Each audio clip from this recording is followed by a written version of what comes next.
तो चलिए दोस्तों स्टार्ट करते हैं आज की वीडियो। दोस्तों आज की वीडियो में बात करेंगे अष्टांग हृदय के चैप्टर नंबर 4 रोगानुत्पादनीय अध्याय के बारे में। दोस्तों इससे पहले वाली वीडियो में हमने ऋतुचर्या अध्याय के बारे में बात करी थी और उसको समाप्त कर दिया था।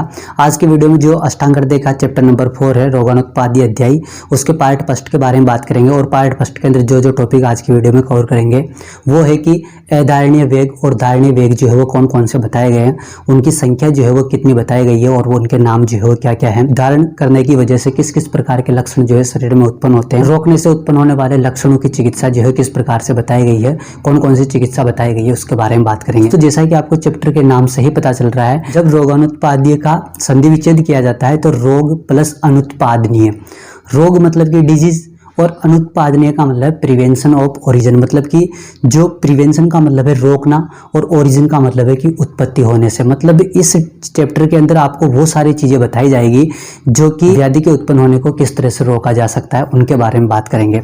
अनुत्पादनीय का मतलब है प्रिवेंशन ऑफ ओरिजिन, मतलब कि जो है वो व्याधि को उत्पन्न होने से रोकना। तो दोस्तों अनुत्पादनीय का मतलब है कि कोई भी ऐसा कार्य जिसकी वजह से रोग की उत्पत्ति नहीं हो। अनुत्पादनीय का मतलब रोकना, कोई भी ऐसा कार्य जिसकी वजह से रोग की उत्पत्ति नहीं हो और व्यक्ति स्वस्थ बना रहता है, उस कार्य को क्या बोलते हैं, अनुत्पादनीय, मतलब कि प्रिवेंशन का कार्य बोलते हैं। दोस्तों जो आयुर्वेद में 13 प्रकार के जो अधारणीय वेग बताए गए हैं उनकी अगर अपन बात करें तो वो कौन कौन से हैं, तो उनकी अगर अपन बात करें तो उसके लिए आपको एक श्लोक याद रखना है। श्लोक है कि वेगान धार्यत्वात वीण मूत्र छौ त्रट क्षुधाम निद्रा कास चरम श्वास जरम्बा अश्रु छद्री रेतसाम। मतलब आयुर्वेद में जो 13 प्रकार के अधारणीय वेग बताए गए उनकी अगर अपन बात करें तो वेगान धार्यत्वात मतलब कि वात को धारण करना, वात से यहाँ पर किसको लेना है आपको, अपान वायु को ना। वीण और मूत्र, वीण और मूत्र से आप, वीण और मूत्र का मतलब है कि मल और मूत्र। छौ का मतलब है छींक, त्रट का मतलब है प्यास, और क्षुधाम का क्षुधा मतलब कि भूख, और निद्रा, कास, चरम श्वास, चरम जनित श्वास, जरम्बा मतलब कि जरम्बाई, जरम्बा मतलब कि जम्बाई, अश्रु, अश्रु का मतलब आंसू, और छद्री का मतलब है वमन, तथा रेतसाम, रेतसाम का मतलब रेतस किसके लिए वर्ड यूज होता है, शुक्र के लिए। तो शुक्र के वेगों को नहीं रोकना चाहिए। मतलब नाम से पता चल रहा है कि अधारणीय वेग मतलब कि जिसका धारण नहीं करना चाहिए। तो यदि इन अधारणीय वेगों को व्यक्ति के द्वारा धारण किया जाता है तो उसकी वजह से उसके शरीर में जो अलग अलग प्रकार के रोग उत्पन्न होते हैं, मतलब व्याधियां जो है वो उत्पन्न होती है।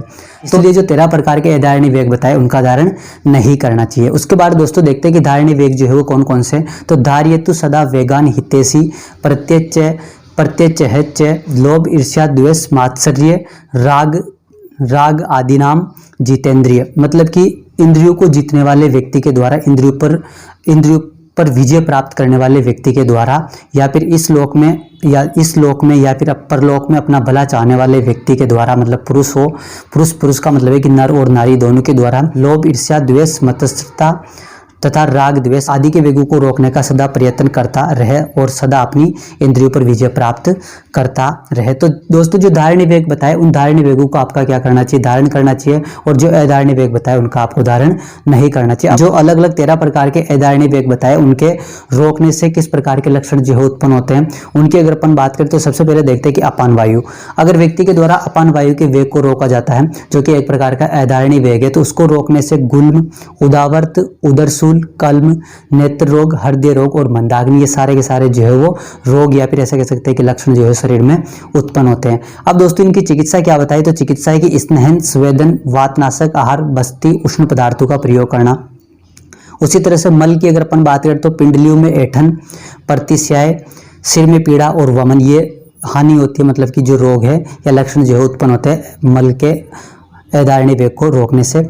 चिकित्सा की अगर अपन बात करें तो मल प्रवृत्ति, उदर अभ्यंग, द्रोणी, अवगाहन और सवय। मूत्र की बात करें तो मूत्र के वेग को रोकने से अंग भंग, मतलब कि जो अंग है उनके अंग में टूटने जैसा जो है महसूस होता है। अस्मरी, मूत्र मार्ग में पीड़ा, गुर्दों में पीड़ा। चिकित्सा जो है वो चिकित्सा बताए कि अवपीड़क घृतपान करना चाहिए। उद्गार की अगर अपन बात करें तो उद्गार में बताया कि अरुचि, कंपन, हृदय एवं कक्ष में जकड़न, आद्यमन, कास और हिक्का। चिकित्सा बताइए हिक्का रोग के समान ही जो इसकी चिकित्सा की जाती है। छींक की बात करें तो छींक में जो लक्षण या रोग जो उत्पन्न होते हैं उनकी अगर अपन बात करें तो वो है कि सिर में वेदना, इंद्रियों में दुर्बलता, अर्दित, अर्दित का मतलब जो फेशियल पैरालिसिस होता है उस फेशियल पैरालिसिस को आयुर्वेद में अर्दित बोला जाता है। इसकी चिकित्सा की बात करें तो तीक्ष्ण धूम्रपान तीक्ष्ण नश्य क्रम, स्नेहन संवेदन, सूर्य की ओर देखना, ये सारे जो है वो चिकित्सा क्रम में बताया है। इसके बाद दोस्तों अगर तृष्णा की बात करें तो तृष्णा में जो हानि या रोग उत्पन्न होते हैं अधारण्य वेग को रोकने से मुख शोष, शरीर में शिथिलता, बेहोशी, हृदय रोग, और इसकी जो चिकित्सा बताई वो शीत चिकित्सा करनी चाहिए। क्षुधा की बात करें तो अंग भंग, अरुचि, ग्लानि, सूल, चक्कर आना, चिकित्सा जो बताइए वो है हल्का स्निग्ध, थोड़ा गर्म, रुचिकर भोजन ग्रहण करना चाहिए। क्षुधा की कंडीशन मतलब कि जब भूख व्यक्ति को लगती है तो उसके वेग को रोकना नहीं चाहिए, और इसकी चिकित्सा बताइए कि हल्का स्निग्ध, थोड़ा गर्म, रुचिकर भोजन ग्रहण करना चाहिए। निद्रा की बात करें तो बेहोशी, आलस्य, जरम्बा, सिर एवं आंखों में भारीपन, और चिकित्सा जो बताई वो है कि नियमित नींद लेना चाहिए। काश की बात करें तो काश में जब काश के वेग का धारण किया जाता है तो उसकी वजह से काश वर्दी, श्वास रोग, अरुचि, हृदय रोग, टीबी जिसको ट्यूबरकुलोसिस या राज्यक्षमा बोलता है आयुर्वेद में वो हो सकता है। और चिकित्सा बताइए कि काश रोग की चिकित्सा के समान जो काश रोग में चिकित्सा बताई है वो काश रोग की चिकित्सा के समान ही जो इसकी चिकित्सा करनी चाहिए। चर्म श्वास की बात करें तो चर्म श्वास में जो रोग उत्पन्न होते हैं वो है गुल्म रोग, हृदय रोग, मूर्छा, और चिकित्सा जो बताए वो विश्राम करे, वातसामक पदार्थों का सेवन करना चाहिए। जरम्बा में सिर वेदना, ज्ञानेंद्रिय कमजोर होना, और मन्या स्तंभ जो है वो एक प्रकार की व्याधि है जो आयुर्वेद में बताई है वो। उसके अलावा जो इसमें चिकित्सा बताई है जरम्बा के वेग को धारण करने पर जो चिकित्सा करनी चाहिए वो है कि वातनाशक चिकित्सा का प्रयोग आपको करना चाहिए। अश्रु की बात करें तो अश्रु के वेग को धारण करने की वजह से जो रोग उत्पन्न होते हैं वो है पीनस, नेत्र रोग, शिरो रोग, अरुचि, हृदय रोग और गुल्म। इसकी जो चिकित्सा बताई वो है कि संयन करे, मद सेवन करे और मनोहर कथा सुने। छर्दी की बात करें तो छर्दी का बताया कि विसर्प रोग, कोठ, कुष्ठ रोग, कंडू, ज्वर, काश, और इसके जो चिकित्सा बताई वो है गंडूस, धूमपान, उपवास, व्यायाम, वमन। लास्ट में जो 13 प्रकार के अधारण्य वेगों में जो रेतस या शुक्र का जो वेग बताया है उसको रोकने से उत्पन्न होने वाले रोग या फिर लक्षण जो है वो है कि शुक्र स्त्रवण, अंडवर्दी, शोथ, ज्वर, हृदय पीड़ा, अस्मरी और नपुंसकता।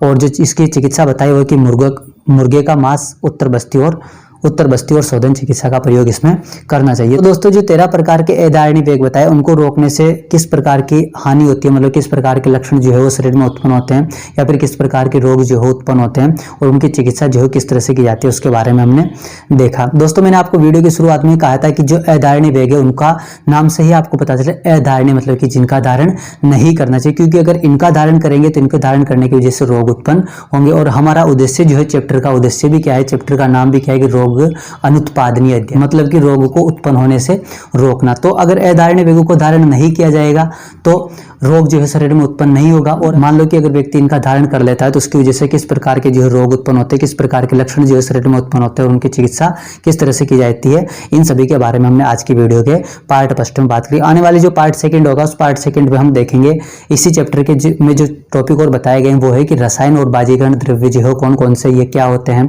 उसके अलावा संशोधन क्रम जो है वो क्या है, उसका काल जो है आयुर्वेद में क्या बताया गया है। वीडियो के लास्ट में देखेंगे कि स्वस्थ रहने के उपाय जो है वो क्या बताए गए, इन सभी के बारे में हम पार्ट सेकंड के अंदर बात करेंगे। Thank you so much guys.